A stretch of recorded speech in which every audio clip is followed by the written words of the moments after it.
وفي بدء القوافي سلام ما شنت مزون الغمام، يشمل كل من جا وقام بالواجب مع أهل الحدود. ورث يا هجوس العصام آل الأشول بشكل عام، والمحويت يمنى وشام عزهم وعز البلاد. هذه المرثية مقدمة من الأخ مجاهد محمد ناصر الأشول وإخوانه عبد الجليل ومحمد ناصر وتوفيق محمد يحيى ناصر وأهل المرحوم أبنائه وبناته يرثوا روح أبوهم محمد ناصر الأشول رحمه الله، وابنه العاقل يحيى محمد ناصر الأشول رحمهم الله وأسكنهم فسيح جناته.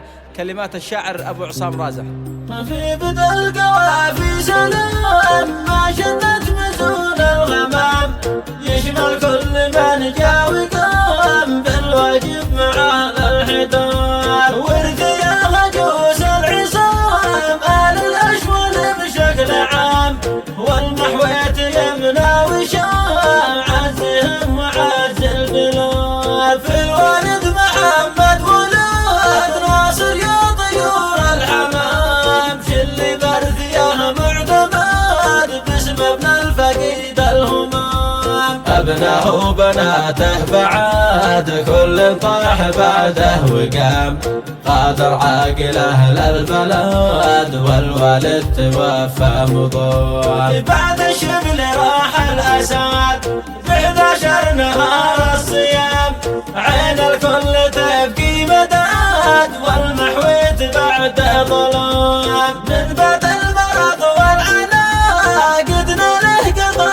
ربنا، عظم أجركم وأجرنا في بعد الولي يا كرام. حل الضيق بصدورنا والأحزان بقلوبنا، والعبرات بحلولنا ما يوصف أسان الكلام. طاحت بعدها أعلامنا باقي طابت جراحنا، يعاد الهم بشعورنا وبعد الأخ يحيى ركان. يا ربي تلاطف بنا وارحم من رحل عننا، والدنا مع إخواننا واجعلهم سوا في مقام. في